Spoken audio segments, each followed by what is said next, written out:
thing I'll tell you, if you want to turn this over, if you ever are given something like x equals 7, this is not, you don't see a y, right? Well, that can happen.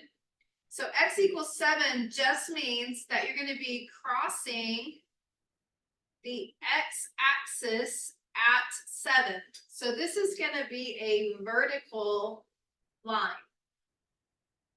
So 1, 2, 3, 4, 5, 6, 7 would be you graphing x equals 7. So I'm just going to say this is like example 1. That would represent x equals 7. It crosses the x-axis at 7. It will be a vertical line. If you were graphing this in WebAssign, you would just pick your double arrow tool and place a dot anywhere in 2 points. Like I always like plot here, and then I just plot maybe like up here or something, and it makes the line for you vertically. It's not very hard. And then let's say I had something like y equals 2. So there's not a slope for that one, right? So this would actually be a horizontal line. That was something I stated in that course announcement if you read it, because I didn't have time to go over this with my other 2 classes, and I know they'll have that question. So the y-axis is right here, and so it would be like crossing the y-axis at 2. So I always like to write that. This means you're crossing the y-axis, whatever that letter is, its axis at that number. So it will be a horizontal line. And just for extra information, and actually I need to add this to my notes because I teach it, I hound on it quite a bit when I was teaching pre-algebra, which is now a class that's not going to be offered after this semester at Northern. But this would have an undefined slope because you're not moving up and over. There's no run between the points. And this would have a slope of 0. So I currently don't test you guys on that. I think it could be, if it pops up, maybe something that was extra credit. But if you could memorize one and you know the other's undefined, but like because there's no slope here, this would be like saying 0 slope, like plus 0x. You know, maybe that would be a way to think of it. The undefined ones are sometimes a little bit harder for us to wrap our heads around, maybe. But when we get together on Monday, we're going to be learning about functions. And so we're going to learn how when we plug something specific in there, we get something out of it.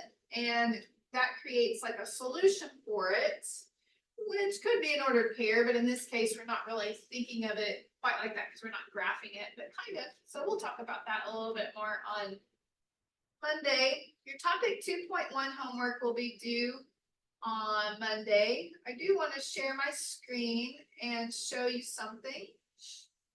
Do you guys see my WebAssign? It's probably not very good yet. I will make it bigger and you'll be able to see it a little bit better. But I just wanted to go over a couple things so that if you haven't done your 1-5 homework already, remember you should always do your homework the very day you learn it.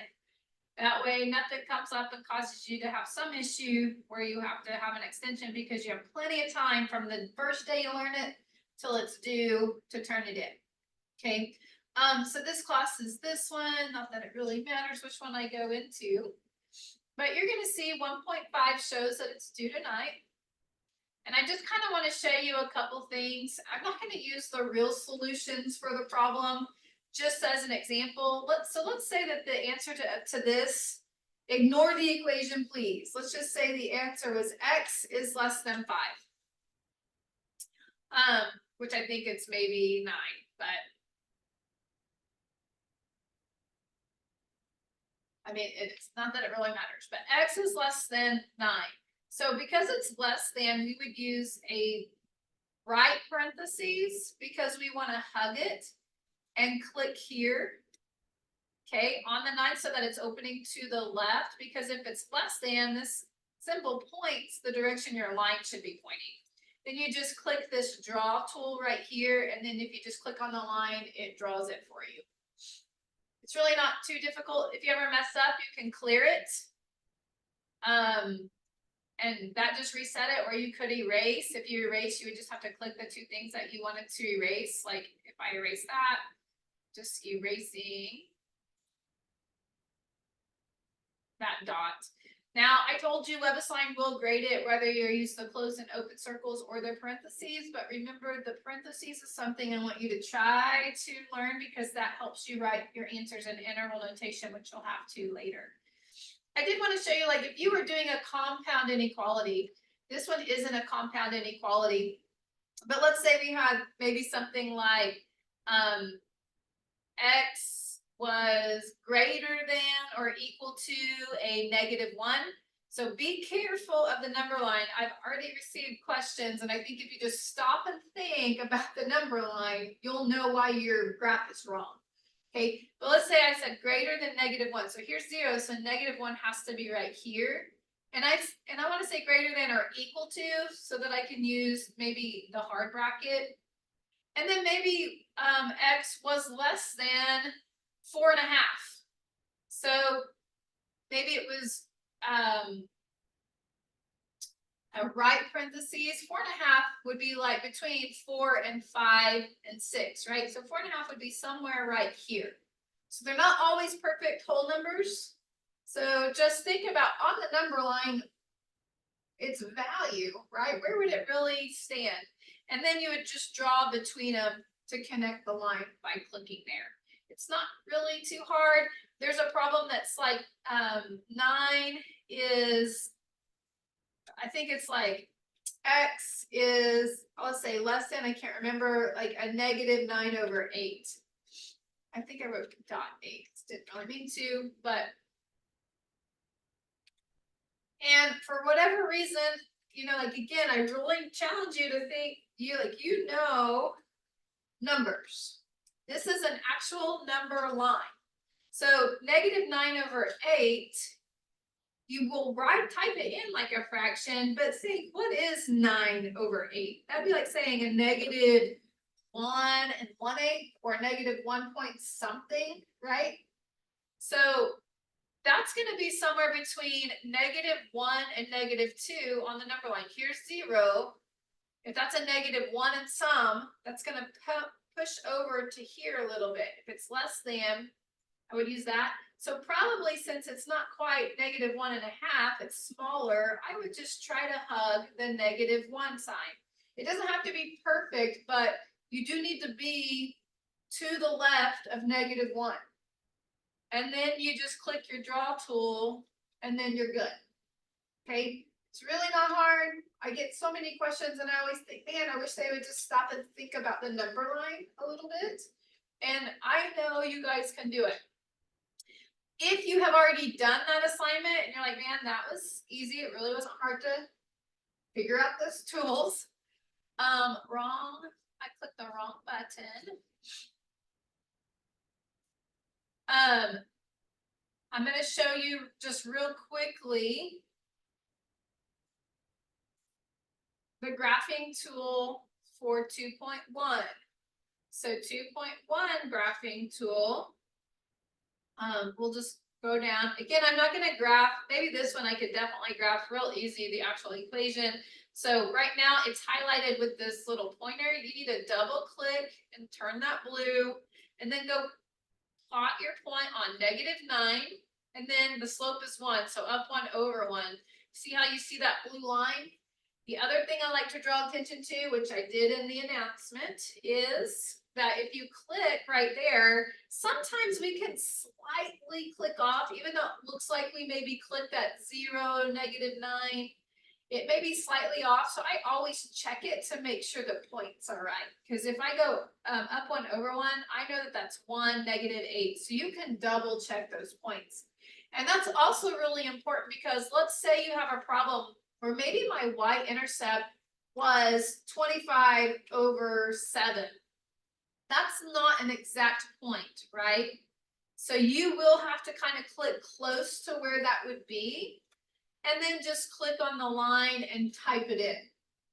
Don't type it in as a decimal because that won't be right, because it may not be an ending decimal. Type it in as a fraction so you get the exact point. So part of this class, yes, is learning math, but also being able to utilize tools. Because when you get to the real world, if you're doing some job in engineering, you're going to have to be able to use tools correctly, right? I did one that I actually thought I clicked it right, and I was like, oh no, I dropped it wrong, and I opened that up, and it was like my this point was like saying a -0.1 when it should have been a 0, and that changed it just slightly, but it doesn't look like it's, I mean, it looks like 0, it looks like 1 0, doesn't it? But I had to go in and delete it, put a 0 there, and it fixed it, and then it was right. So I showed a problem similar to that one on that video to show you how detailed the WebAssign tools are. Another thing to just point out, because we don't do examples of every kind, it's just hopefully you remember. So here's where that f of x shows up. Remember, you could think of it like y equals. There's not a y-intercept on that one, so you need to start at 0, then start doing your slope, and then double check your points. I was able to cover this with you guys.